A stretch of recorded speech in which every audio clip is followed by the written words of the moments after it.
Hey, it's Sam Dodd here from eXp Realty in Cedar City, Utah. I got a question from Stephanie about the market, and I thought I'd shoot a quick video because I get this question all the time from both realtors and the general public. All right, Sam.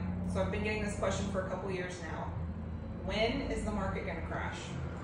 You know, that's impossible to answer because there's a lot of different factors that go into it, but I can tell you why it isn't crashing right now, even though we have these high interest rates. Why? The first reason is that 84% of homeowners have a mortgage with less than 5% interest rate. And 64% of people have a mortgage under 4%. And so it really doesn't make a lot of financial sense to sell a house at 3, 4, 5% interest rate and then go buy one at 7 to 8%, which is what the current rates are. Right. Another reason that it's not crashing is we have extremely low foreclosure rates. There's basically no foreclosures. I haven't seen any. Yeah, so from 2020 to 2022, prices basically doubled during COVID or whatever you want to call it. So people have equity in their home, and so they're not getting foreclosed on because they can just sell their house and get that money. Another thing is that the mortgage brokers and bankers were a lot more responsible this time versus in 2006, 7, and 8.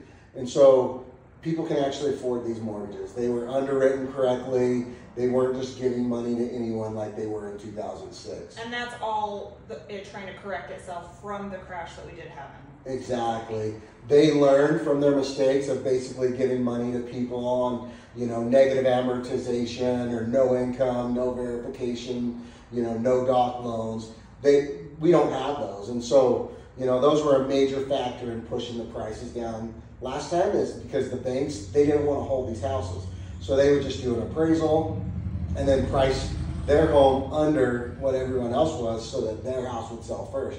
Well, you do that, and then the next one does that, and the next one does that, and pretty soon you have this market that's crashing. We don't have that issue this time. So we've got rates play a factor, better lending plays a factor, a lack of foreclosure, anything else? Yeah, so we have a super strong job market in Cedar City. That's true. Yeah, right now there are more jobs than people in this town. Yeah, so recently I heard of actually a lot of layoffs happening, and I haven't really seen that be an issue for anybody. So Genpact shut down half of their factory. Yeah. And I was actually a little nervous about it. And then I watched, American Packaging, GoEx, GAF, WL Plastic, all these other manufacturing, they absorbed those people so fast because they were all looking for people. And so without some major catastrophe in the market, our market here is super strong for jobs. And so if one person loses a job, they just go get a job somewhere else. And a lot of times they were getting more money at their new job than they were getting at their old job. And so it just hasn't been a factor. And then the last thing is we just had a lack of inventory. Nationwide, there's about 460,000 homes on the market. A normal market, which means it's not a buyer's market, it's not a seller's market, it's just a normal market. It's about 1.2 million homes. And so we're still strongly into the seller's market because of this lack of inventory. There's a couple of reasons for that, but the main one is from 2008 to 2015, we did very little building of new homes in the United States. Because of the crash. Yeah, it was cheaper and easier to just go buy a foreclosure, a short sale, than it is to build. Well, we still need a certain amount of homes being built every year in the United States because of our population. We have more young people than old people, and those young people all need houses as they move out, they graduate from college, they get married, they all want homes. Well, we have never caught up on building from the last crash, and so we just have a serious lack of inventory. Our demand's also down with the 7.5% interest rates, 8% interest rates.